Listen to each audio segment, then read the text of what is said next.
Okay, hopefully this will come in focus all right. But this is a attic room conversion.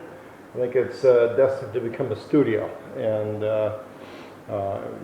it's one of the things we're doing here is the Ikea Tundra floor system, and basically it's Swedish Pergo.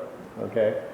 But this is the Ikea Tundra floor system. It's a snap lock floor, no glue, no nails. But it's really tricky to get that snap lock to go where everything's going to turn out smooth. And the best method we found for it is a 3-person method. And I don't have a 4th person to hold the camera to show you how it's done. But I can show you how smoothly we're getting it. If I can catch the reflections just right from that window, you can see here those seams are just, nearly invisible. That's because we've been able to figure out this 3-person method for really pressing and pressuring these things into place as they're being hammered. The thing is the way it goes is the person on one end, and you can do this right to left or left to right, but basically we're doing it from left to right.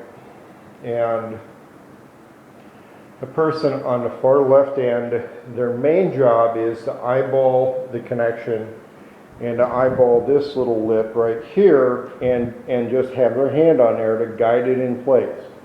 The middle person is basically kind of holding a push-up position, pressing down and forward and kind of guiding these things into whatever groove that they were trying to get loose out of. The person on the far right side has this little Ikea tool and a hammer, and they're hammering it in place. If you're trying to do this alone, it's going to be frustrating as fuck. It really is. If you're trying to do this with only 2 people, those 2 people are probably going to end up not liking each other at the end of the day. It's going to be very frustrating to do this with only 2 people. Do you need all 3 people to be highly skilled? No. The person who's working on the far left end probably, that can just be a helper. And here it's a guy I'm working with, his wife is helping that, and she's doing a great job with that. So that's kind of how that works. The lengths are pretty standard. I think that's about a 1 meter. Like any other flooring, you want to make sure you stagger your joints, and then when you stagger your joints, the printed joints on the material may or may not line up, which is fine. I mean, that's just how they design it. And I really personally am not mathematically care high precision of making sure that staggering is a perfect brickwork. As long as that staggering is roughly halfway through the next course, that's fine, because if it starts looking too mathematically perfect, it's not going to look genuine.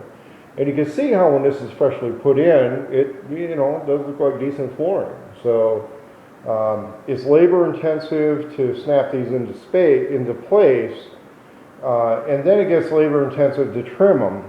But if you want to cover a lot of space, you can do that in not a lot of time and for really not major costs. If you've got people that are kind of working together, right now only 1 out of the 3 people working on this is actually getting paid for it. And but if you got some people willing to work together, kind of pitch in on stuff, it's really a cost-effective, good-looking way to make a floor. So here I'm doing the carpentry side when it gets to the corner trimming, which there's no way around it. You're going to be doing a lot of trimming because you have larger pieces. But when we get to the point where we're trying to cover a lot of space, we can do that pretty quickly. And that's where this stuff is really good. If you've got relatively square, larger spaces, easy to do.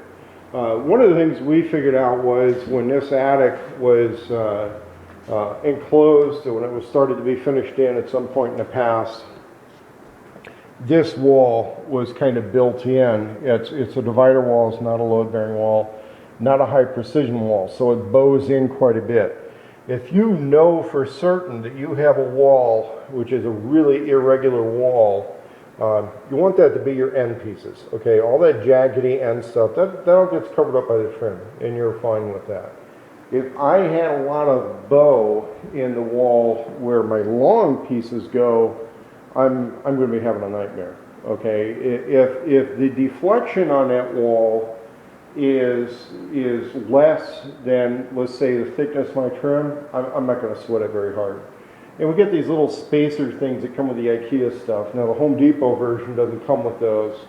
And I'm not really keen on that whole 8 millimeters of space. I'm also not keen on cutting that lip off when I put those in. I actually, personally, I leave all that in place. I don't, if I get that much expansion on a cardboard, particle board type floor, we're going to have a hell of a lot more problems than fit. Okay, it's going to start buckling and doing all sorts of bad stuff. You really don't want to use this in wet environments. Bathroom and kitchen with this stuff is, in my opinion, it's a no-go. There's other people who put Pergo in kitchens. The thing is, if you have a spill, you're working on a dishwasher or something like that, it can go bad on you. As far as cutting and trimming this stuff, the only other thing we got to look out for is making sure that when we cut and trim pieces, our orientation stays consistent. And if it doesn't stay consistent, you're going to have to redo that piece. I mean, that's just the way it goes. And for integrity's sake, if you're getting paid to do it, and you make a cut and you have the groove on the wrong end, you need to reduce your hours by that. I'm not saying reduce your hourly rate. You know, I'm not saying we're going to take a $10, $20 an hour guy and punish him and say, okay, you're a $10 an hour guy for the next 2 weeks because you cut a couple of grooves on the wrong end. But we can probably save those pieces and use them in another part of it. But, you know, if you took an extra 20 minutes trimming in the L shape and then ended up with the grooves in the wrong places, you know, you shouldn't be charging us for those 20 minutes, okay? And if you're a $20 an hour guy, that's $7 or $8, okay? So if we see somebody making a lot of mistakes on that, okay, you just got to be fair with everybody. And I'm fair with people. I'll reduce my hours on the job. If I know I made a mistake, you know, I'm not going to charge for that. So that's the other thing that happens with these types of floors. The padding, pretty standard stuff. A lot of people say that it's optional, but I find that it helps a lot. We had a fairly irregular OSB type floor here, and I'm not quite sure exactly. This was like that underlayment, I mean, it's like that thicker OSB floor stuff. It was a tongue and groove stuff that's like 3/4 inch. We had some irregularity here because of the way the original semi-finished lumber was in this house. You can kind of see how this was done here. That's that rough cut timber stuff. And then at some point somebody probably redid the roof and reboarded that. And that stuff, as it ages, you know, you'll get an irregular floor. And what I find is this flooring stuff, you want to put a fairly thick layer of something down before putting anything up except maybe some real thick carpet, because you'll be feeling those bumps. But this stuff, once you have the padding under it, we had an old hatchway that's positioned right about there. Done a really good job of evening out that floor. So that's how that goes. When you do your estimates on how much of the material you'll need for a job, buy a little extra. You can return the spare at the store. However, obviously you can't, it's not cost effective to return it when you are buying it mail order. But I would say you really want to buy 10% extra. And then think about a closet or a back room or a utility room that you would use the extra, and then save, listen to me very carefully, save about a half a box for repairs later on. You never know if that style or that print is still going to be made 20 years later. So do save about a half a box for use later on. So I'll do another short little snippet with this thing closer to done. It's going in fairly quickly.